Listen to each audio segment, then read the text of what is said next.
لیکن میں نے بتایا کہ میرے ابا جی کسان تھے، کسی بڑی گدی سے تعلق نہیں، میں کسی جماعت میں کبھی نہیں گیا، کوئی سہارا نہیں لیا۔ مسجد بھی وہ ہے جہاں جب میں آیا تھا تو 3 لوگ نماز کے لیے ہوتے تھے، تو کبھی تیسرا ڈھونڈنا پڑتا تھا۔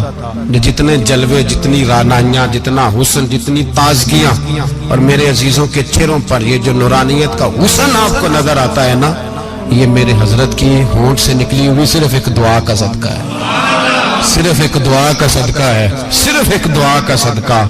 تو بھائی وہ کبھی کبھی یہ شعر پڑھتے ہیں نا میرے عزیز، تو وہ میرے لیے پڑھتے ہیں، میرے لیے شعر پڑھتے ہیں کہ جے کر سائیں وسون کچھ اجیاں نو پھر کیڑا مائی دا لال اجاڑ سکدا ہے، جے کر سائیں وسون کچھ اجیاں پھر کیڑا مائی دا لال۔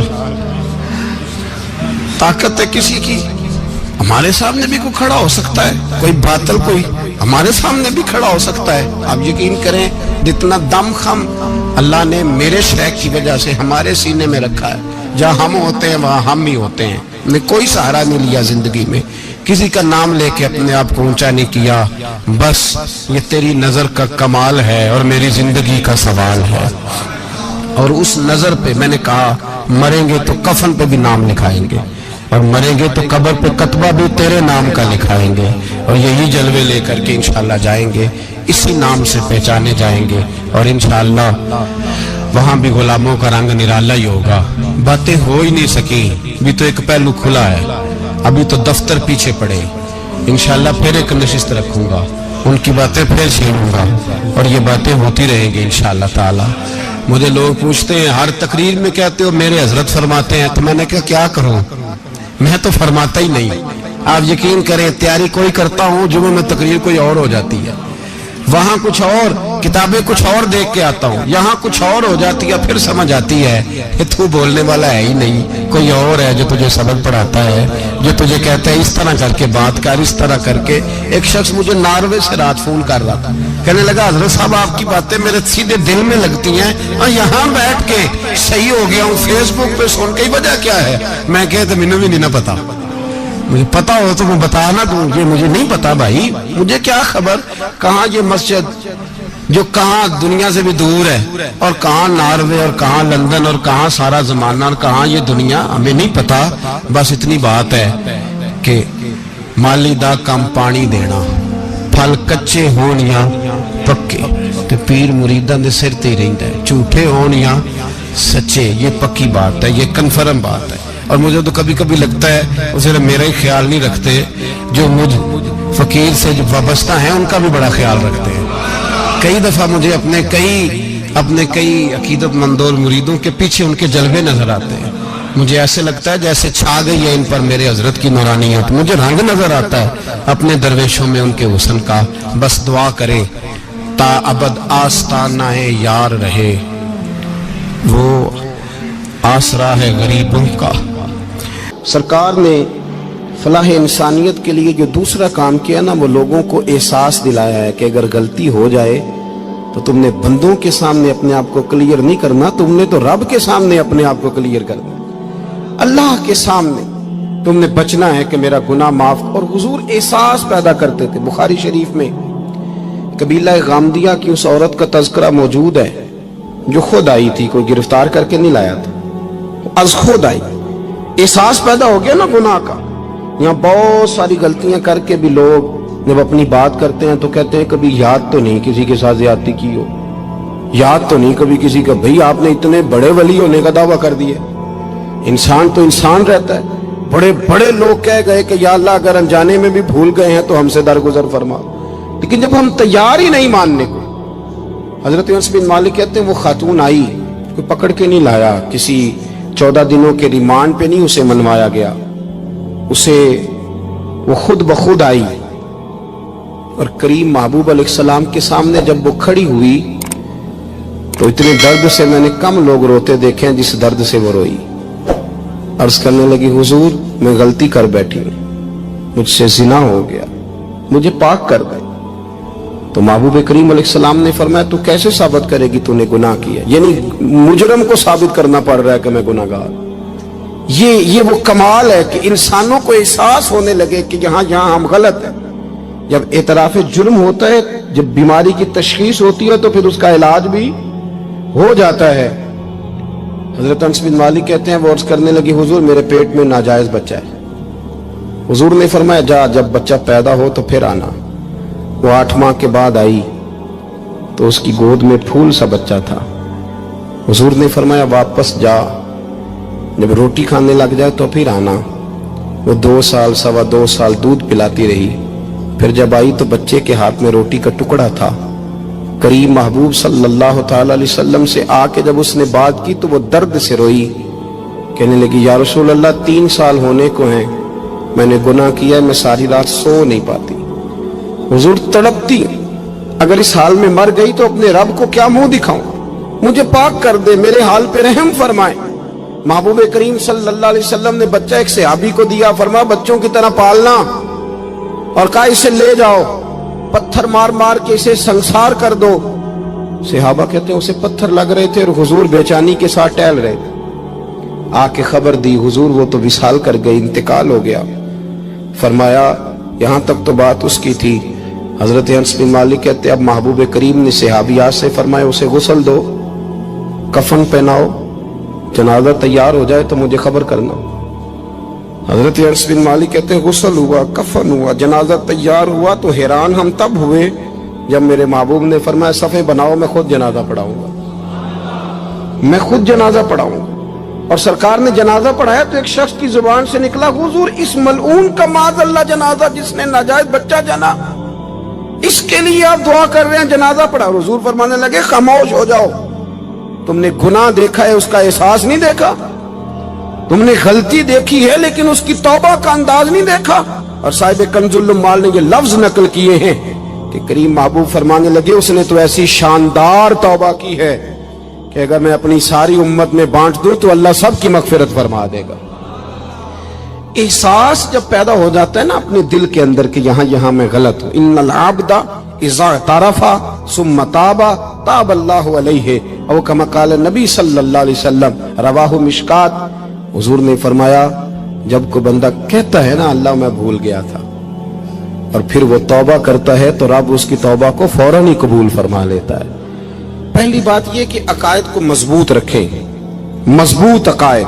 اور یہ جو آج کل ایک اور ماحول چل رہا ہے کہ تھوڑا ادھر کو تھوڑا ادھر، عقائد وہی درست ہیں جن کی تشریح شیخ عبداللہ محدث دہلوی نے فرمائی، عقائد وہی درست ہیں جن کی بابت حضرت مجدد الفسانی لکھ گئے، اور ان سب کو اگر کھلا کر کے بیان کیا تو امام احمد رضا فاضل بریلوی نے بیان کیا۔ انہی بزرگوں کی باتوں کو کھول کر ہمارے سامنے رکھا۔ مضبوط عقائد کی زندگی گزاریں۔ اور دوسری بات اگر کبھی کوئی غلطی ہو جائے پھر اس کا احساس پیدا کریں، پھر اس سے توبہ کریں۔ تیسری بات جو فلاح انسانیت کے لیے بڑی ضروری ہے وہ یہ ہے کہ تھوڑا احساس پیدا کریں دوسروں کا۔ میری زندگی میری ذات سے شروع ہوتی ہے، میری ذات سے، میرے سے ہنس کے بولو، میری بات مانو، میرے پیچھے چلو، میرے آرام میں خلل نہ آئے، میری طبیعت کے مطابق۔ بھئی آپ کی طبیعت کے مطابق چلیں تو پھر تو آپ بہت بڑے خود غرض ہوئے کہ آپ نے صرف اپنے لیے سوچا۔ محبوب کریم کا کمال یہ تھا کہ حضور نہ دوسروں کا بڑا احساس فرماتے تھے۔ آپ بخاری مسلم کی وہ حدیث پڑھیں تو حیران ہو جائیں کہ سرکار فرماتے ہیں میں جب نماز کی نیت باندھتا ہوں تو میرا دل کرتا ہے میں لمبی نماز پڑھاؤں، جب میرا کسی کام کرنے کو دل کرے تو پھر میں ساری دنیا کچلنی پڑے تو میں کر جاتا ہوں، لیکن حضور فرمانے لگے کہ میرا دل کرتا ہے میں لمبی نماز پڑھاؤں، لیکن پھر میرا خیال آتا ہے کہ پیچھے بوڑھے بھی ہیں، بیمار بھی ہیں، بچے بھی ہیں۔ یا رسول اللہ نماز اللہ کی اور خیال بندوں کا؟ فرمایا میں بوڑھوں، بیماروں اور بچوں کا خیال کرتے ہوئے اللہ کی نماز کو مختصر کر دیتا ہوں۔ احساس جب طبیعت ہمارے ہاں نا تیزی کے ساتھ احساس ختم ہوا ہے، تیزی کے ساتھ ہم نے اتنی نفی شروع کی۔ ہمارے تو اہل تصوف میں اللہ ماشاءاللہ اب تربیت کا طریقہ یہ ہے کہ صرف میں ہوں، میرے سوا کوئی بھی نہیں۔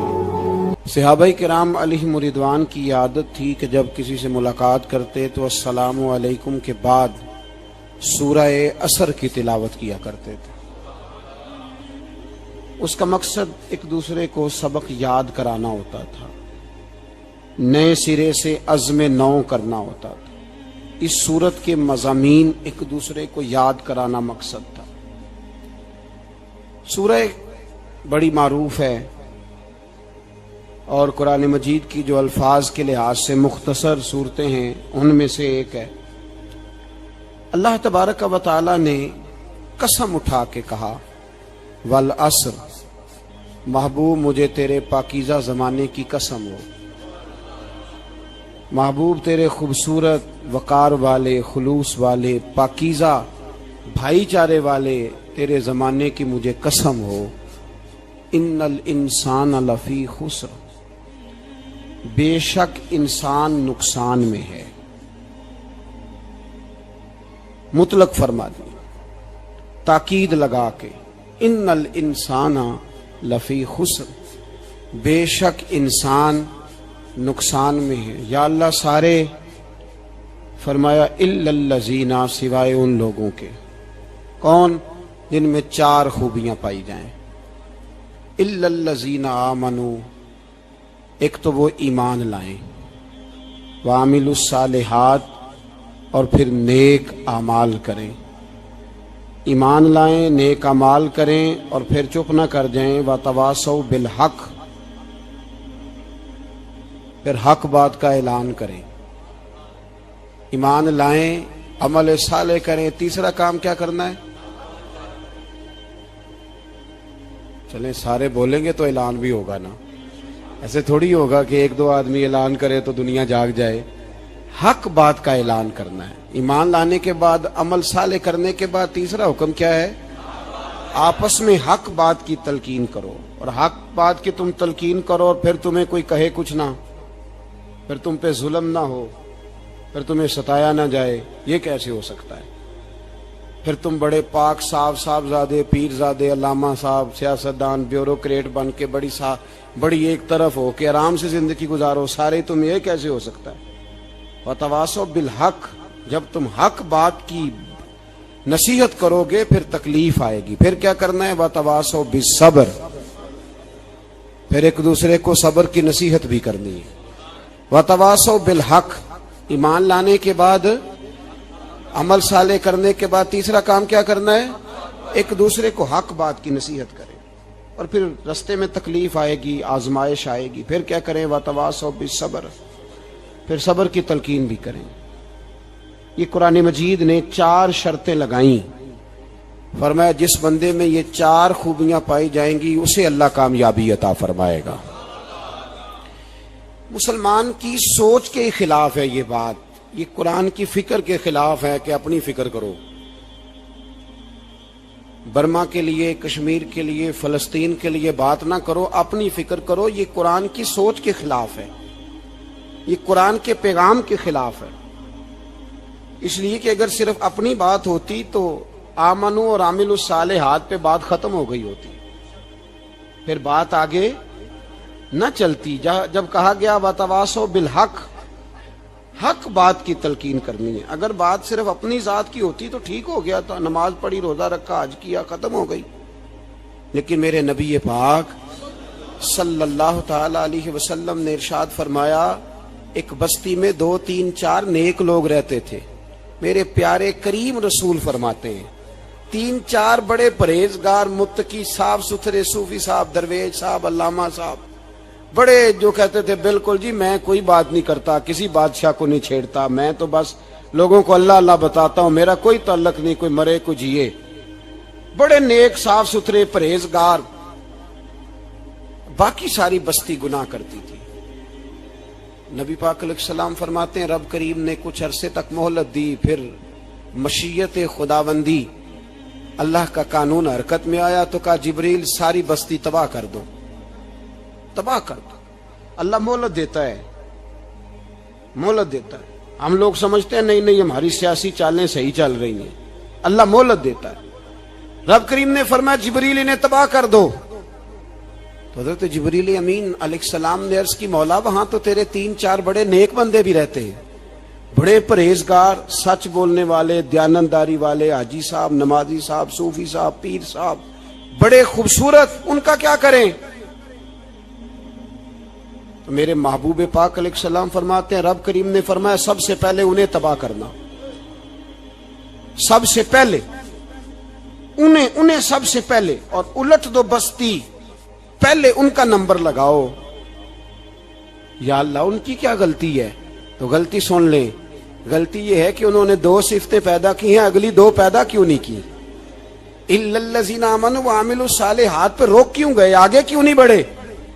اللہ کریم نے فرمایا جبریل دیکھو نا، میری نافرمانی ہوتی رہی اور ان کے چہرے پر کبھی شکن تک نہیں آیا، لوگ میرا قانون توڑتے رہے، انہیں کبھی برا ہی نہیں لگا، گناہ دیکھ کر کبھی خیال ہی نہیں آیا بدلنے کا۔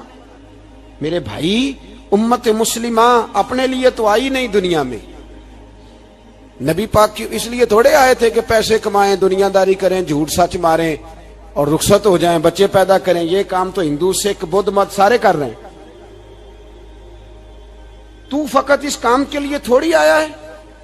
کنتم خیر امت اخرجت للناس، اللہ فرماتے ہیں میرے محبوب کے غلاموں تم بہترین امت ہو، میں نے تمہیں امتوں کے بھلے کے لیے پیدا فرمایا ہے، تمہیں لوگوں کی امامت کے لیے دنیا میں بھیجا ہے۔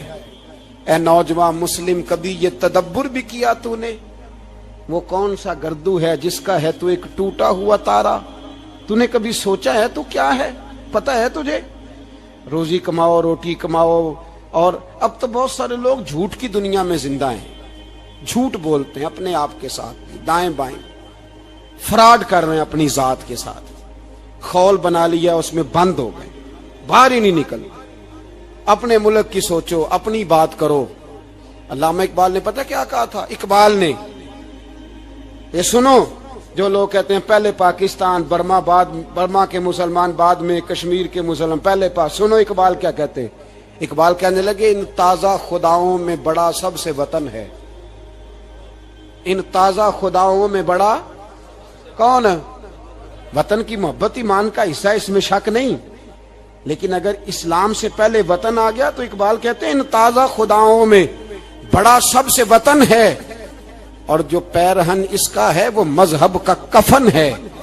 فرماتے ہیں جو وطن اوڑھ لیتا ہے اس نے اپنے مذہب کو دفن کر دیا۔ سب سے پہلے پاکستان نہیں، سب سے پہلے رسول اللہ کا دین ہے، سب سے پہلے قرآن ہے، سب سے پہلے نبی پاک کا فرمان ہے، سب سے پہلے امت مسلمہ ہے۔ ان تازہ خداؤں میں بڑا سب سے وطن ہے، جو پیرہن اس کا ہے وہ مذہب کا کفن ہے۔ اور اقبال کہنے لگے قوم مذہب سے ہے، مذہب جو نہیں تم بھی نہیں، قوم مذہب سے ہے، مذہب جو نہیں، کوئی نہیں سمجھ آ رہی آپ کو میری بات؟ قوم کس سے ہے؟ پاکستانی ہونے سے، پنجابی ہونے سے، سندھی بلوچی پٹھان ہونے سے نہ، قوم مذہب سے ہے، اور مذہب جو نہیں تم بھی نہیں۔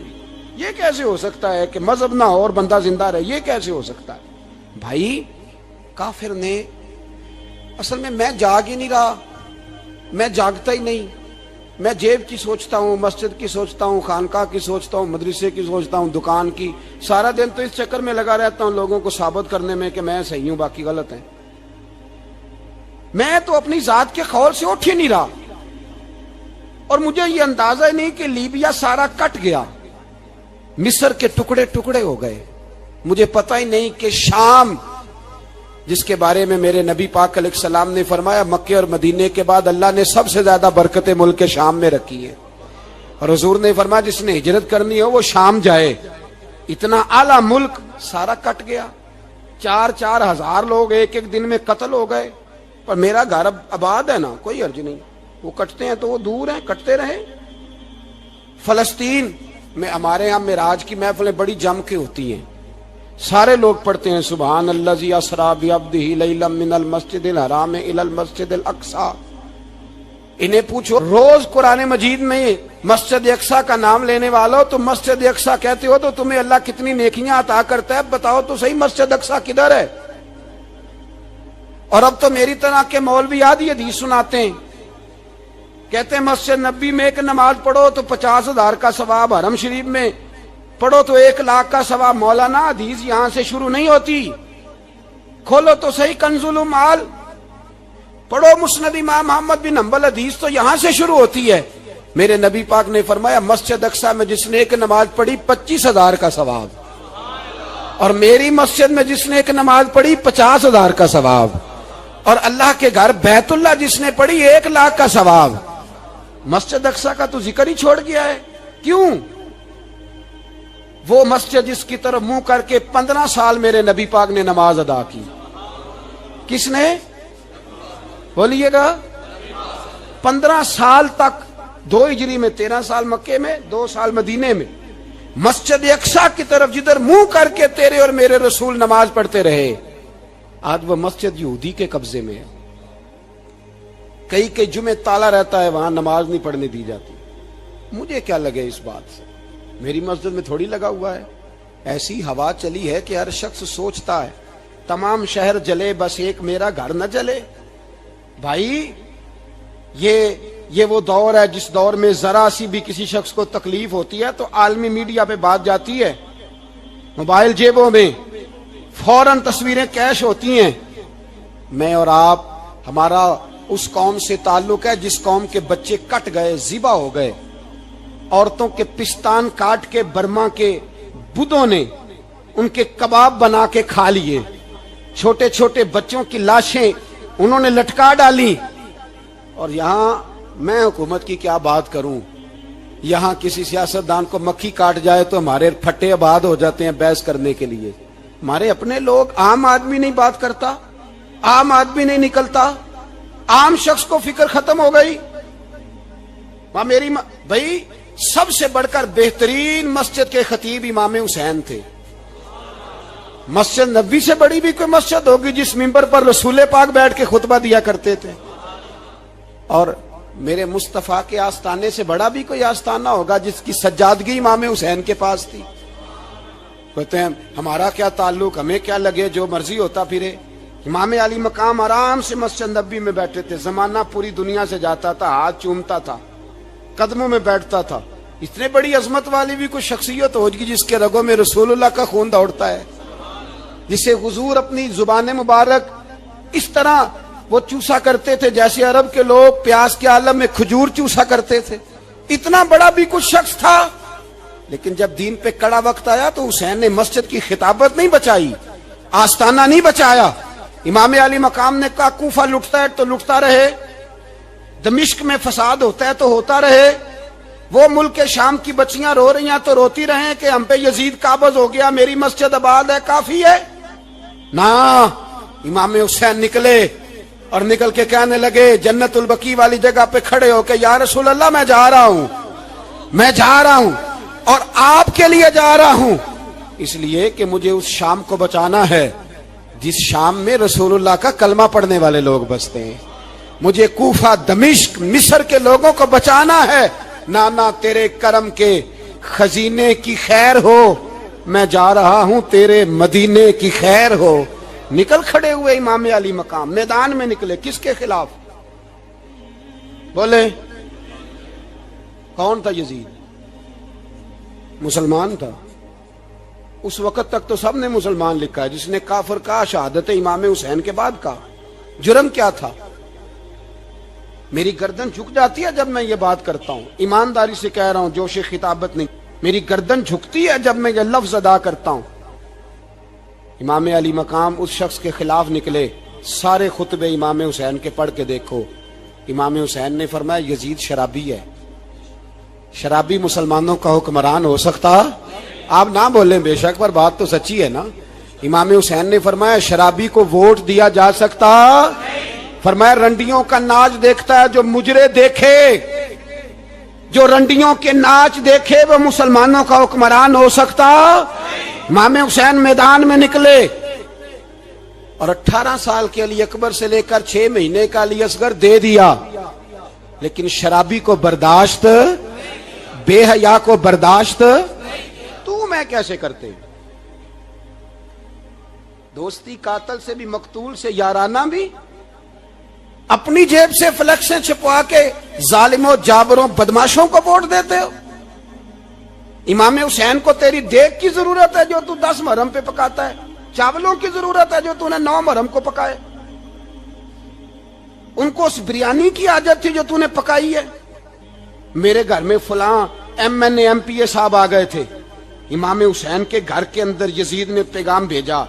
اس نے کہا جیسے کہو گے کر لوں گا, جتنے پیسے کہو گے دے دوں گا, جتنی مسجدیں کہو گے بنوا دوں گا, جتنے ادارے کہو گے تعمیر ہو جائے, مجھے نہ چھیڑو. آپ نے فرمایا نا, مسجد مدرسے اس وقت آباد رہتے ہیں جب حکمران صحیح ہوتے ہیں, اور جب حکومتیں غلط ہوتی ہیں تو پھر مساجد آباد, پھر مدارس کی آباد کاری ہو ہی نہیں سکتی. میں دین میں نیا رکھنا کھول دوں, امام علی مقام کھڑے ہوئے, پر میں کیا کروں, حکومت کیا کروں, حکومت سے کیا کہوں. اگر میری ملت کے اپنے جوان کے موبائل میں رنڈیوں کا ناچ ہو تو 10 محرم کو تو امام حسین کربلا میں تڑپ جاتے ہوں گے. اگر 9-10 محرم کو جو نکلا امام علی مقام کی بات کرنے کے لیے, وہ نوجوان اگر سگریٹ کا, شراب کا, بدماشی کا عادی ہو تو حضرت علی اصغر کہیں گے نا میری قربانی کا کیا بنا.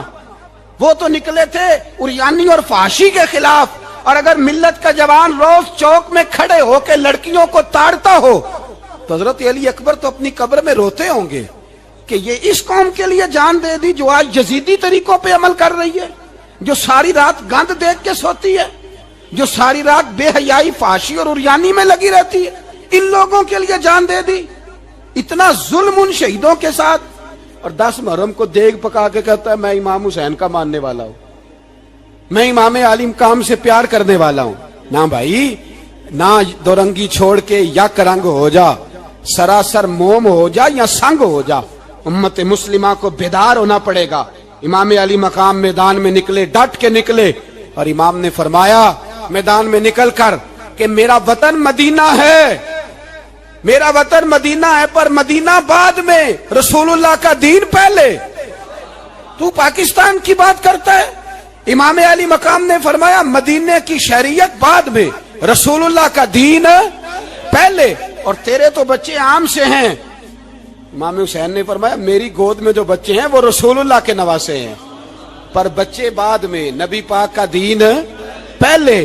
آپ نے فرمایا تیری بیٹی بڑی باوقار ہوگی, اس کی بڑی عزت ہے, تو کہتا ہے بیٹی کی وجہ سے بلیک میل ہو گیا, لیکن جو شان خدا نے حسین کی بیٹی کو عطا فرمائی, جن بچیوں کا سر کا بال ننگا ہو جائے, سر کا بال ننگا ہو جائے, تو امام شورانی فرمایا کرتے تھے اگر مدینے میں کسی سید زادی کے سر کا بال ننگا ہوتا تھا تو سورج اپنا منہ چھپا لیا کرتا تھا, سورج چھپ جاتا تھا بادلوں کی اوٹ میں, اور مدینے والے سمجھ لیتے تھے کہ گھر میں کام کرتے کرتے کسی سید زادی کے سر کا کوئی بال ننگا ہو گیا.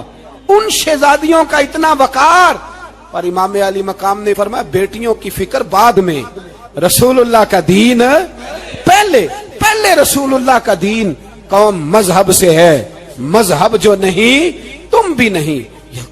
یاد رکھ میرے بھائی, امام علی مقام رضی اللہ تعالیٰ عنہ نے میدان میں نکل کر پہلے مذہب کی بات کی, اور آج دین نبی دا وانگ یتیمہ رووے تے کرلاوے تے آکھے میں کتھوں لبا عمر بہادر, میں کتھوں لبا عمر بہادر جیڑا مینوں سینے لاوے. معصوم بچے, معصوم. آج تک کدھر ہے تمہارا اقوام متحدہ؟ بلاؤ نا اسے. بھیک مانگتے پھرتے ہو, کافروں سے بھیک مانگتے ہو. بچہ شام کو گھر نہ آئے تو ماں دروازے پہ نظر لگا کہتی بیٹے ٹائم پہ آ جایا کر, مجھے نیند نہیں آتی, وقت پہ. برما کی اس ماں سے بھی جا کے پوچھو جس کا بچہ پلٹ کے آئے کوئی نہیں, آیا ہی نہیں, اس سے بھی پوچھو. بچے نے آدھی رات کو روٹی مانگ لی تو فالج زدہ ماں, اس کو فالج تھا, وہ رینگتی ہوئی اٹھی اور اس نے اپنے لال کو روٹی پکا کے دی. باپ کہتا رہا چل چھوڑ, سو جا بیٹے تیری اماں. اس نے کہا نہیں مجھے نیند نہیں آتی, بیٹا بھوکا ہے. اس ماں سے بھی کبھی پوچھ, اس ماں سے جو بنگلہ دیش کے خیمے میں بیٹھی ہے تو بی بی سی لندن کا رپورٹر کہتا ہے کہ تیری خواہش کیا ہے؟ کہتی کوئی بھی نہیں, چلو 2 دن کے بعد ہی صحیح میرے بیٹے کو ایک روٹی دے جایا کرو, اے روٹی مانگتا ہے مجھ سے, میں کدھر سے لاؤں؟ یہ لوارث قوم ہے. میں حکمران سے جا کے بات کروں جب میرا اپنا نمازی مسلمان کہتا ہے پہلے پاکستان کے بچے تو پال لو. میرے بھائی تجھے خبر ہی نہیں, یہ تو جانا تو کبھی گنبد خضرا پہ تو میرے مصطفیٰ نے فرمایا من ازا مسلم فقد ازانی، فرمایا جب میرا مسلمان تکلیف میں ہوتا ہے تو میں گنبد میں تکلیف میں ہوتا ہوں، مجھے درد ہوتا ہے، مجھے اذیت ہوتی ہے۔ پوچھ جا کے محبوب پاک سے، میرے عزیز کسی کو غم ہی نہیں ان لوگوں کا، کسی کو پرواہ ہی نہیں، کچھ سوچتا ہی نہیں ان کے بارے میں۔ میں اپنے گھر میں مست ہوں، آپ اپنے گھر میں مست ہیں۔ میرے رسول اللہ کی امت لٹ گئی ساری، جگہ جگہ تباہی، ایک انچ دھرتی پر زمین ایسی نہیں جو کافر کی ہو اور خون بہتا ہو۔ ایک ریمنڈ ڈیوس امریکی کتا یہاں بند تھا مسلمانوں کے قتل میں، انہیں اپنی قوم کی اتنی فکر تھی وہ راتوں رات چھڑا کے لے گئے، لیکن میری اور تیری بہن عافیہ صدیقیہ سالوں سے بند ہے۔ تڑپ کے پوچھا ہے مسلمانوں نے کہ اس کی غلطی تو بتاؤ، اس کا قصور نہیں پر وہ بند ہے، کوئی نہیں بات کرنے والا، کوئی نہیں۔ مسجد جانے جمعہ تو پڑھانا ہے، اس میں غرض نہیں درد ہے کہ نہیں کہ اس میں تو اتنا پتہ ہے 1 گھنٹے تقریر ہے کرنی ہے۔ پیر صاحب صبح سے شام تک تعویذ لکھتے، سیاستدان صبح سے شام تک جنازہ بھی تب پڑتا ہے کہ مجھے ووٹ ملیں گے۔ تاجر کہتا ہے بس دکان چلنی چاہیے، مر جائے میری طرف سے ساری دنیا، بس کرو، اس خول سے باہر نکلو۔ اے نوجوان مسلم، کبھی یہ تدبر بھی کیا تو نے وہ کون سا گردوں ہے جس کا ہے تو ایک ٹوٹا ہوا تارا؟ تو نے سوچا ہی نہیں کبھی، تجھے کبھی خبر ہی نہیں ہوئی کہ یہ کس قدر بڑا کام تھا؟ میرے رسول پاک صلی اللہ علیہ وسلم کے غلاموں جاگو۔ میں دعائی دیتا پھرتا ہوں، میں کہتا ہوں جٹ بن کے بڑا جی لیا، بٹ رائی انصاری بن کے بڑا جیا، بس کر دو، بس کر دو۔ اب مسلمان بن کے جینا سیکھو، اب اپنی پہچان رسول اللہ کی غلامی بناؤ، اب کہو پہلے دین باقی ہر چیز بعد میں، بس کرو، بہت ہو چکا ہمارے ساتھ، اب تھوڑا جاگو۔ میں بہت ساری باتیں دل میں لے کے آیا تھا جو آپ سے کرنی تھی، پر یہ لفظ ہیں کہ ٹوٹتے ہی جا رہے ہیں، بات ہے کہ سمت کا تعین ہی نہیں ہو پا رہا۔ میرے بھائی میں تو کبھی کبھی سوچتا ہوں لگتا ہے رب بھی ناراض ہو گیا ہے اور ہمیں منانے کا طریقہ بھی بھول گیا ہے۔ نہ ہماری مسجدوں میں تہجد پڑھی جاتی ہے، نہ کسی کو نماز توبہ یاد رہی، نہ کوئی استسقاء والا ہے، کوئی نہیں۔ جو پیر صاحب کے پاس جا کے بیٹھتا ہے تھپکی دیتے ہیں، کہتے ہیں جا تیرا کام ہو جائے گا موج کر، کبھی نہیں کو کہتا توبہ بھی کر، استغفار بھی پڑھ، یہ داڑھی پوری کر، دین رسول اللہ کا اس کی طرف تو توجہ کر۔ کوئی تبلیغ ہی نہیں کرتا، سارے پھونکا پھاکی پہ لگ گئے ہیں، کوئی خیال ہی نہیں آ رہا کسی شخص کو کہ ہماری تباہیوں کا سبب کیا ہے۔ کہ علاقہ تک قبرص فتح ہوا، تمام لوگ نعرے لگا رہے ہیں، حضرت ابو ذر غفاری کونے میں بیٹھ کے رونے لگ گئے۔ مسلمانوں کو فتح ملی، سب لوگ نعرے لگا رہے ہیں، خوشی ہو رہی ہے کہ علاقہ فتح ہو گیا۔ حضرت ابو ذر غفاری رونے لگے اور تڑپ کے روئے۔ لوگوں نے کہا ابو ذر کیوں روتے ہو؟ آپ فرمانے لگے یہ لوگ برسوں سے قابض تھے اس شہر پر، یہ جن لوگوں سے آج ہم نے لیا ہے یہ برسوں سے، دل کے کانوں سے کھل سننے والی بات ہے، فرمانے لگے یہ برسوں سے قابض تھے، انہوں نے اللہ کی نافرمانی کی ہے تو آج علاقہ ان کے ہاتھوں سے نکل گیا ہے۔ میں رو اس لیے رہا ہوں کہ خدایا کہیں ہم سے بھی نافرمانی نہ ہو اور یہ ہمارے ہاتھوں سے بھی نہ نکل جائے۔ شام نکل نہیں گیا ہمارے ہاتھوں سے، لیبیا نکل گیا، مصر نکل گیا، عراق نکل گیا، افغانستان نکل گیا، اور اگر دیکھو تو بالواسطہ بلا واسطہ ہر جگہ کافر کا ڈیرا، وہ رو رہے ہیں، کہتے ہیں جب قوم اللہ کی نافرمانی کرتی ہے تو علاقے نکل جاتے، تڑپ رہے ہیں۔ مجھے کوئی فکر نہیں، کوئی نہیں رویا مصر کے جانے پر، کوئی نہیں رویا لیبیا کی تباہی پر، شام کے بچوں پہ کوئی نہیں رویا۔ ہم لوگ یہاں عید مناتے رہے، عید پر لوگ نئے کپڑے لیتے رہے اور برما کے مسلمانوں کو کفن تک نصیب نہ ہوا، کوئی نہیں تڑپا ان لوگوں پر، کسی کو خیال نہیں آیا۔ صاحب امام علی مقام کی فکر کو سمجھو، اس پر غور کرو، بس کر دو، نیند بڑی لمبی ہو گئی، اب اٹھو اس بیداری سے، اٹھو۔ جب قومیں نافرمانی کرتی ہیں تو ملک چھن جاتے ہیں، اور کافر باری باری کر کے باریاں لگا رہا ہے، باری باری تمہیں کئی دفعہ دھمکیاں دے چکا ہے، وہ تمہارا نمبر کئی دفعہ لگا چکا ہے، اب خواب غفلت سے اٹھ جاؤ، آگ پیروں تک آ گئی ہے، ایسا نہ ہو جلا ڈالے سارا کچھ۔ حضرت سیدنا ابو ذر غفاری رو کے فرمایا کرتے تھے جب تم نافرمانیاں کرو گے تو علاقے تمہارے ہاتھوں سے نکل جائیں گے. سو نکل گئے. غوث اعظم کے بغداد پہ کئی دفعہ بم گرے. مولا علی شیر خدا کا شہر نجف کئی دفعہ بم کی نظر ہوا. امام علی مقام کے کربلا میں اب تک کئی دفعہ جنگیں ہو چکی, اس لیے کہ ہم نافرمانی کرتے ہیں, علاقے چھن جاتے ہیں. دوسری بات یہ کہ پھر ہمیں وہ طریقہ بھی نہیں آتا جس سے رب کو منایا جاتا ہے. آپ یقین کریں, مسلمان پہ ایک 5 وقت کی نماز ہے, وہ بھی بوجھ ہے. 2.5 گھنٹے کی تقریر اور 5 منٹ کی جماعت میں لوگ بھاگتے پھرتے ہیں, بڑا مشکل ہے.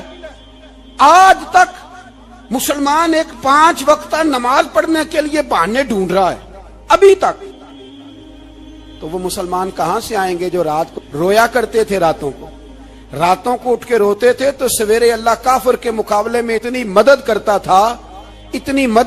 تھا کہ 10 مسلمان لاکھوں کو بھگا دیا کرتے تھے. اس لیے کہ مدد کس کی شامل ہوتی تھی؟ بول کے بتائیے, کون مدد کرتا تھا؟ کیونکہ دیکھیں نا, یہ ہمیں طریقہ بتایا نبی پاک نے. اللہ حضور سے راضی تھا کہ نہیں؟ یار اس پہ جلدی جلدی بولو. اللہ راضی تھا نا؟ تو بدر کی رات حضور کیا کرتے رہے ساری رات؟ جی ساتھ نہیں تھا اللہ؟ وہ تو وہاں سے فرما رہا ہے غار ثور سے, ان اللہ معنا. محبوب کہہ دے کہ اللہ تیرے ساتھ ہے. وہاں سے محبوب کہہ رہے ہیں اللہ ہمارے ساتھ ہے. وہاں سے اللہ ساتھ تھا, پر ساری رات بدر کی ساری رات. اور دعا کا رنگ کیا تھا؟ حضرت ابوبکر صدیق فرماتے ہیں حضور نے ہاتھ اٹھائے, اللہ یہ میرے 313 ہیں, میں کل کمائی لے کے آ گیا. اے اللہ میری کل کمائی ہے, اگر یہ ہلاک ہو گئے تو قیامت تک کون تیری عبادت کرے گا؟ اے اللہ مدد فرما. اور حضور مناتے ہیں رب کو, کہتے ہیں یا اللہ تو نے وعدہ نہیں کیا تھا تو مدد کرے گا, یا اللہ تیرا وعدہ نہیں تھا تو کامیابی دے گا, یا اللہ تو نے ساری رات مناتے گزر گئی, ساری رات. صبح کا اجالا چمکا تو حضرت ابوبکر فرماتے اتنا لمبا سجدہ کیا, حضور سجدے میں تھے, میں دیکھتے دیکھتے تھک گیا, میں سجدے کی حالت میں ہی حضور پر لیٹ گیا, لپٹ گیا. میں نے کہا محبوبہ سر اٹھائیں, وہ دیکھیں اللہ نے مدد نازل فرما بھی دی ہے. اٹھائیے سر. حضور نے اللہ کو منایا, نبی پاک منایا کرتے تھے. ہم اب سجدوں میں بھی نہیں جاتے, اتنی سو گئی امت, سجدوں تقریروں سے انقلاب لانا چاہتے ہیں, ہم خالی نعروں سے انقلاب برپا کرنا چاہتے ہیں. لوگ جب روتے تھے, بوڑھے لوگ سجدوں میں, اور عالم فاضل صوفی کی تو کیا بات ہے نا, وہ تو اللہ کے نمائندے ہیں کہ جس کے صرف سفید بال ہو جائیں. میرے نبی پاک علیہ السلام نے فرمایا رب تو ان کی بڑی عزت کرتا ہے, ان کی بڑی. اور میرے نبی پاک نے فرمایا گناہگار مومن بھی جب دعا کے لیے ہاتھ اٹھاتا ہے تو اللہ فرماتا ہے فرشتوں اسے خالی نہ لوٹانا, مجھے شرم آتی ہے سے خالی. پر تو اٹھاتا ہی نہیں, تو اسے مناتا ہی نہیں, تو کبھی لپٹا ہی نہیں, تو نے کبھی کہا ہی نہیں کہ یا اللہ آ میں تجھے لے جاؤں. حضرت سعد بن ابی وقاص کے پاس قادسیہ کی جنگ ہو رہی تھی, کافر بلا رہا تھا, آؤ اگر کوئی ہے تو آؤ مقابلے میں. حضرت سعد بن ابی وقاص نے گھوڑے دوڑا دیے, دشت تو دشت ہیں, صحرا بھی نہ چھوڑے ہم نے, بحر ظلمات میں دوڑا دیے گھوڑے ہم نے. حضرت سعد بن ابی وقاص نے گھوڑے دوڑائے, آگے دریا آ گیا, کوئی پل نہیں, کوئی شے نہیں. اسلام کی عزت کا سوال ہے. حضرت سعد بن ابی وقاص نے ہاتھ اٹھائے اور کہا اے اللہ اگر تو موسیٰ کی نافرمان قوم کو رستہ دے سکتا ہے تو ہمارے دلوں کو جانتا ہے, ہم تو اپنے رسول کے فرما بردار غلام ہیں. آنا مہربانی کر کی اگر تو نے دل مسلم کی دل جوئی نہیں تو ہمیں تانا دیں گے بت کے مسلم کا خدا کوئی نہیں. کہا اے اللہ مہربانی فرما, اگر تو حضرت وَإِذْ فَرَقْنَا بِكُمُ الْبَحْرَ فَأَنْجَيْنَاكُمْ وَأَغْرَقْنَا آلَ فِرْعَوْنَ, اگر تو حضرت موسیٰ کی قوم کے لیے دریا پھاڑ سکتا ہے تو ہم تو نبی پاک کے غلام ہیں. صحابہ کہتے ہیں جناب سعد نے دعا مانگی تو دریا نے رستہ عطا فرما دیا. یار تو دعا بھی نہیں مانگتا. حضور نے فرمایا دعا صلاح المومن, دعا مومن کا ہتھیار ہے, تو نے یہ بھی چھوڑ دیا ہے. اب تو باتیں کر کے, تبصرے کر کے, ٹی وی دیکھ کے, اپنی رائے قائم کر کے, کمنٹس کر کے سو جاتا ہے, یہ بھی سوتا خشک ہو گیا. تو دعا تک نہیں مانگتا. فرماتے ہیں دعا مانگی تو دریا نے رستہ دیا. اور جب اس کنارے نکلے تو حضرت سعد کہنے لگے کسی کی کوئی شے تو نہیں رہ گئی دریا میں, کوئی چیز تو نہیں رہ گئی. ایک صحابی کہنے لگے پیالہ رہ گیا ہے. تو حضرت سعد فرمانے لگے او دریا ہمارا پیالہ واپس نہیں کر دیتا. تو کہتے ہیں ایک لہر آئی تو پیالہ بھی باہر پھینک گئی. او بھائی ہم اسی رسول کا کلمہ پڑھتے ہیں جن کا حضرت سعد بن ابی وقاص نے کلمہ پڑھا تھا. اور کسی جگہ میرے نبی پاک نے نہیں فرمایا اللہ صحابی کی سنے گا بعد میں آنے والوں کی نہیں سنے گا, کسی جگہ نہیں کہا. پر تو کشکولے دعا بھی نہیں اٹھاتا, مصیبت میں بھی اب یاد خدا ہم کو نہیں آتی, دعا منہ سے نہ نکلی جیبوں سے عرضیاں نکلی, تو یہ کام بھی نہیں کرتا. میرا دل کرتا تھا چلو اور کچھ نہ ہو مسجدوں میں اجتماعی دعا ہی ہو جائے, پر اس طرح بھی توجہ نہیں. وہاں بھی کہتے ہیں مولوی صاحب جلدی کرو گھر جانا ہے, اتنی لمبی دعا, اور کمنٹس کر رہے ہیں لوگ, کہتے ہیں آپ اپنے گھر کی سوچیں. میرے بھائی دعا, صلاح الدین ایوبی فلسطین کی جنگ لڑ رہے تھے, خبر آئی کہ عیسائیوں کا ایک بحری بیڑا بحری جہاز اسلحہ لے کے آ رہا ہے, نیزے ہیں تلواریں ہیں تیر ہیں. صلاح الدین ایک بزرگ تھے, ان سے ملے تو کہنے لگے بابا جی آپ بھی دعا کرو. میں بھی دعا کرتا ہوں, مسلمانوں کے پاس پہلے اسلحہ نہیں, عیسائیوں نے اور منگا لیا ہے, کہیں ایسا نہ ہو مسلمانوں کے خلاف اتنا اسلحہ استعمال ہو. یہ بات کہی, بابا جی کو دعا کا کہا, خود مسجد اقصی میں ساری رات روتے رہے. صلاح الدین ساری رات, ہمارا حکمران جسے ربنا آتنا فی الدنیا پوری نہیں پڑھنی آتی, اور اب تو ایسے پیر آ گئے میدان میں جو سورہ فاتحہ سیدھی نہیں سنا سکتے الا ماشاءاللہ. ساری رات صلاح الدین ایوبی روتے رہے. وہ بزرگ کہتے ہیں میں بھی کونے میں تھا, پر جس درد سے اس نے دعا مانگی میں نہیں مانگ سکا. سویرے خبر آئی کہ دشمن کا وہ بحری بیڑا جو اسلحہ لے کے آ رہا تھا دریا میں غرق ہو گیا ہے. صبح خبر آئی تو وہ شخص ایک آگے بابا جی سے کہنے لگا بابا جی وہ بحری بیڑا دریا میں غرق ہو گیا. تو بابا جی رو پڑے, کہنے لگے دریا میں غرق نہیں ہوا, صلاح الدین ایوبی کی آنسوؤں میں غرق ہو گیا ہے. اس کے آنسوؤں میں غرق ہو گیا ہے, اس نے رب سے دعا ہی ایسی مانگی, اس کے آنسوؤں میں. تو دعا بھی نہیں مانگتا میرے بھائی مسلمانوں کے لیے, تو دعا بھی نہیں مانگتا. امام حسین میدان کربلا میں تھے, ایک راوی کہتا ہے 3 دن پانی بند رہا ہے, روٹی بند رہی ہے, پر قرآن پاک کی تلاوت 1 منٹ کے لیے بھی بند نہیں ہوئی, دعا اور التجا 1 منٹ کے لیے بھی بند. حسین کے خیمے سے یہ آواز بار بار آتی رہی, یا اللہ استقامت بھی دے اور صبر بھی عطا فرما. دعا کا رستہ بند, تلاوت بند نہیں ہوئی, اللہ کی بارگاہ میں سجدے بند نہیں ہوئے, تو چھوڑ گیا ہے. تو دعا تک نہیں مانگتا. دعا تو انقلاب برپا کر دیتی ہے, دعا تو حالات بدل دیتی ہے, دعا تو تبدیلی لے آتی ہے. کوئی بیٹھا ہوا مجھے دور دعا دیتا ہے, بس دعا دیتا, فقط دعا دیتا ہے. کوئی بیٹھا ہوا مجھے دور دعا دیتا ہے, میں ڈوبتا ہوں پر سمندر اچھال دیتا ہے. وہ بھائی تو دعا بھی چھوڑ گیا. پہلی بات آپ کی خدمت میں یہ ہے کہ جاگیں, مسلمان بنے. دوسرا کچھ نہیں کر سکتے تو دعا تو کر سکتے ہیں نا, دعا کا رستہ اپنائیں. اور پھر میرے نبی پاک علیہ السلام نے 2 باتیں فرمائی, کان کھول کے سن لینا. 2 باتیں حضور نے فرمایا ایک وقت آئے گا کہ میری امت کے خلاف کافر ایک دوسرے کو آوازیں دیں گے, آؤ مسلمانوں کو ماریں, آؤ مسلمانوں. تو صحابہ نے کہا یا رسول اللہ کیوں, ہم تھوڑے ہو جائیں گے. فرمایا نہیں تم بہت زیادہ ہوں گے.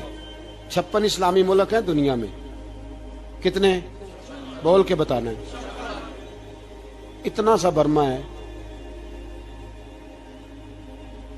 کسی غیر مسلم کا کتا مر جائے تو یہ چیخ پڑتے ہیں, اور یہاں کہتی ہے اقوام متحدہ کہ جی وہ ہمیں داخل نہیں ہونے دے رہے. تو بند کرو پھر سلامتی کونسل, تحلیل کر دو, اقوام متحدہ ختم کرو. اگر تمہاری کو سنتا نہیں تو بنائی کیا ہے, صرف مسلمانوں کو پریشرائز کرنے کے لیے.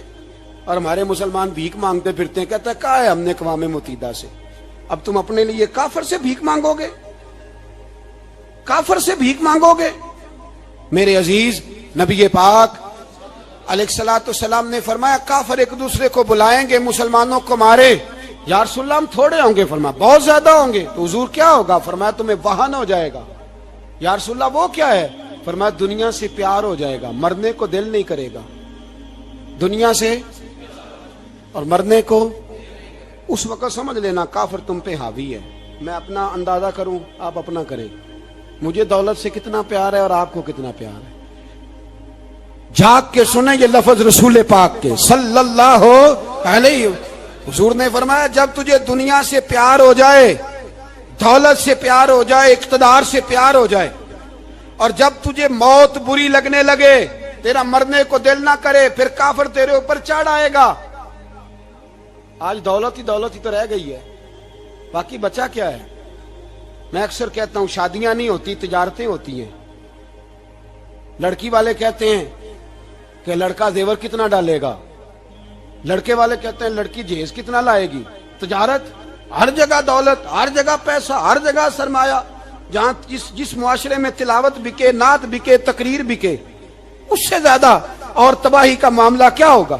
میرے عزیز، میرے رسول پاک علیہ الصلوۃ والسلام کے صحابہ کے قریب دنیا داری آ سکی نہیں آئی۔ حضرت ابو بکر صدیق نے پانی مانگا تو لوگوں نے دودھ دیا، فرمایا پیچھے کرو۔ ابو بکر نے نعمتیں چھوڑ دی ہیں۔ اب ابو بکر وہ والا کام کرتا ہے جو رسول پاک نے کیا ہے۔ فرمایا نہ دودھ شاید پیش نہ کرو، جو مانگتا ہوں بس وہ دو۔ حضرت ابو بکر صدیق نے بڑے مالدار تھے۔ حضرت عمر فاروق رضی اللہ تعالیٰ عنہ کے پاس صحابہ کرام جمع ہو کے آئے، کون سا ایسا شخص ہے جس کی تنخواہ میں اضافہ ہو جائے؟ تو لوگ کہتے ہیں نہیں مجھے نہیں چاہیے، پر ہم نے وہ لوگ دیکھے ہیں۔ حاجی صادق صاحب کو مسجد والوں نے کہا 1000 روپیہ تنخواہ بڑھانی ہے، تو حاجی صاحب کہنے لگے میرا بڑا سونا گزارا ہوتا ہے، مینوں نہیں بڑے نے۔ حضرت سیدنا عمر فاروق رضی اللہ عنہ صحابہ اکٹھے ہو کے گئے، کہنے لگے عمر حضور کے زمانے میں بظاہر غربت رہی، جناب صدیق اکبر کے زمانے میں غربت، اب تو بڑی ریل پیل ہے، بحرین سے لاکھوں کا مال آتا ہے، آپ کو بڑے بڑے سفیر ملنے آتے ہیں، پر آپ وہی پرانا کرتا اور وہی طامت جو کئی جگہ سے سی آپ نے کئی جگہ سے پھٹی۔ اور حضرت عمر ایک دن عید کی نماز پڑھانے گئے تھے تو ننگے پیر ہی چلے گئے۔ لوگوں نے کہا جوتا، فرمایا ٹوٹ گیا تھا یار، پہننے کے قابل نہیں تھا۔ فرمایا ننگے پیر آ گئے ہو، لوگ کیا کہیں گے؟ فرمایا چھوڑو، عمر کے پاؤں ننگے ہیں لیکن عمر کے کردار میں تو کوئی شک نہیں نا، پیر ہی ننگے ہیں نا، کیا ہوا؟ چھوڑو اس بات کو، کوئی پیار نہیں دنیا داری سے، دولت سے کوئی چکر ہی نہیں۔ حضرت سیدنا عمر فاروق رضی اللہ تعالیٰ عنہ کو صحابہ نے اکٹھے ہو کے کہا، یہ ہے امت کے بیدار ہونے کے طریقے جو عرض کر رہا ہوں۔ کہا جناب آپ اب بڑا مال غنیمت ہے، اور جس طرح ہر صحابی کا حصہ ہے آپ کا بھی حصہ ہے، تو ایک نیا کرتا ہی ڈال لیں آپ خرید کے۔ اب جب مشورہ ہو گیا صحابہ میں تو کہنے لگے عمر سے بات کون کرے گا؟ نیا کرتا پہننے کی عمر سے بات کس کو برا لگتا ہے جی؟ نیا کرتا کون بات کرے گا؟ حضرت سیدنا علی المرتضیٰ کا انتخاب ہوا۔ کہنے لگے مولا علی کی بڑی عزت کرتے ہیں، ان سے بڑا پیار کرتے ہیں، ان سے بات کرتے ہیں۔ تو حضرت علی کو بلایا گیا، عرض کی حضور مہربانی فرمائیں، حضرت عمر سے کہے نئے کرتے کے لیے۔ آپ فرمانے لگے عمر میری بڑی قدر کرتا ہے، بڑی بات سنتا ہے، پر یہ والا کام نہیں میں عمر سے کہہ سکتا، یہ کسی اور سے کہو۔ تو کہنے لگے آپ رہنمائی کر دیں، کس کو کہیں؟ تو جناب علی المرتضیٰ فرمانے لگے اگر حضرت عائشہ صدیقہ سے کہو گے تو عمر فوراً مان جائے گا، وہ مومنوں کی ماں ہیں۔ صحابہ حضرت عائشہ کے پاس، اماں جی عمر کو بلائیں، ان کو کہیں بڑے بڑے سفیر آئے ہوتے ہیں، وہی پرانے کپڑے پہن کے بیٹھ جاتے ہیں۔ اللہ اکبر۔ حضرت عائشہ نے پیغام بھیجا، فرمایا عمر کو بلاؤ۔ عمر فاروق دوڑے ہوئے آئے، پردے کے پیچھے حضرت عائشہ کے پاس گھٹنوں کے بل، اماں جی دیر تو نہیں کر آیا میں آنے میں؟ حکم ہو، حضور کے گھر سے پیغام آیا، بڑے بڑے سفیروں کو چھوڑ کے بھاگے۔ حضرت عائشہ صدیقہ کہنے لگی عمر دیکھو جائز پیسے ہوں تو اسلام اچھے لباس سے منع نہیں کرتا، اب بڑا بڑا مال آیا ہے، اب تیرا بھی حصہ ہے، تو صحابہ کرام کی خواہش ہے کہ نیا کرتا پہن لو، بڑے بڑے سفیر آتے ہیں، حرج بھی کوئی نہیں، جائز بھی ہے، کو منع نہیں۔ حضرت عمر نے گردن جھکا، جی اماں جی، جی اماں جی، جی اماں جی۔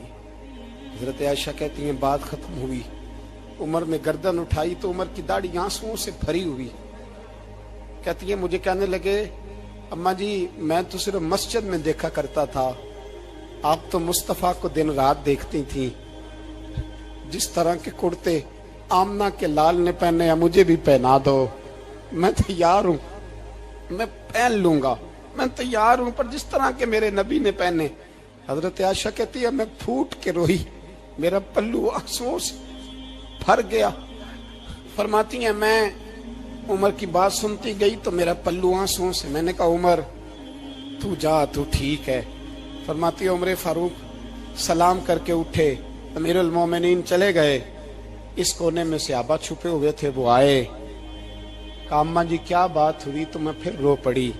میں نے کہا کیا بتاؤں, تمہیں پرانے کرتے نظر آتے ہیں, اسے محمد عربی کے جلوے نظر آتے ہیں, اسے رسول اللہ کا رنگ نظر آتا ہے, اسے وہ غلامی نظر آتی ہے. عمر کو دنیا سے پیار, اور دنیا سے پیار نہیں تھا, دعا پتہ کیا تھی؟ یوں جھولی اٹھا کے اللہ مرزقنا شہادتن فی سبیلک وجعل موت فی بلد حبیبک. اللہ عمر کو بسترے والی موت نہ دینا, موت شہادت کی دینا. اور میں میدان میں جا کے نہیں مرنا چاہتا, مجھے رسول اللہ کے شہر میں موت چاہیے, باہر جا کے نہیں. یہی میدان لگے مدینے میں, یہی موت آئے, اسباب بنا. میں مدینہ بھی نہیں چھوڑنا چاہتا. او بھائی ان لوگوں کو نہیں پیار تھا. جناب صدیق اکبر کا وصال ہوا تو زہر کے اثر سے, وہ جو آپ کو زہر لگا تھا, بعض مفسرین نے لکھا ہے کبھی کبھی وہ جو سانپ نے ڈسا تھا تو کبھی کبھی اس کا اثر آتا تھا, بس اللہ نے شہادت دینی تھی کبھی کبھی, ورنہ تو بڑی شفائیں تھیں.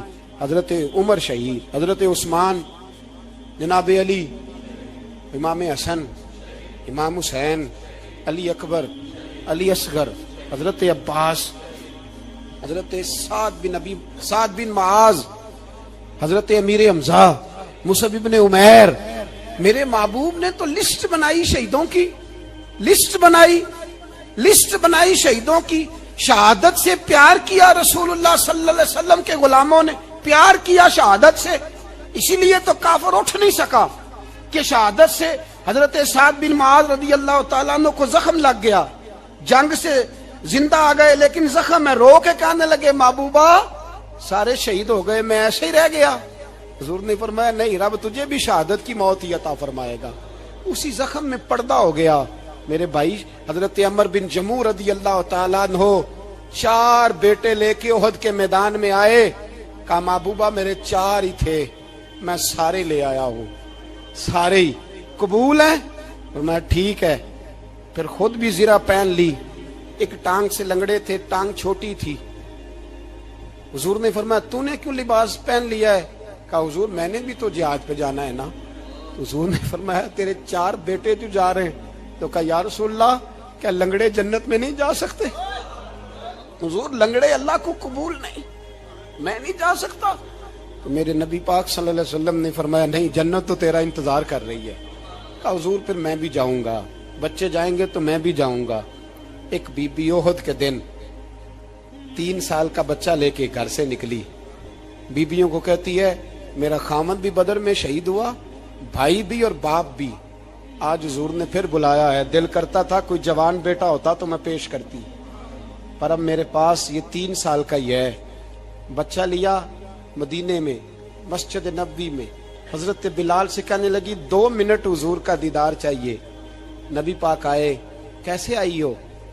کہنے لگی محبوبہ میں شہید کی بیٹی, شہید کی بہن, شہید کی بیوہ ہوں. میرے پاس اب جوان تو کوئی نہیں, یہ 3 سال کا ہی ہے.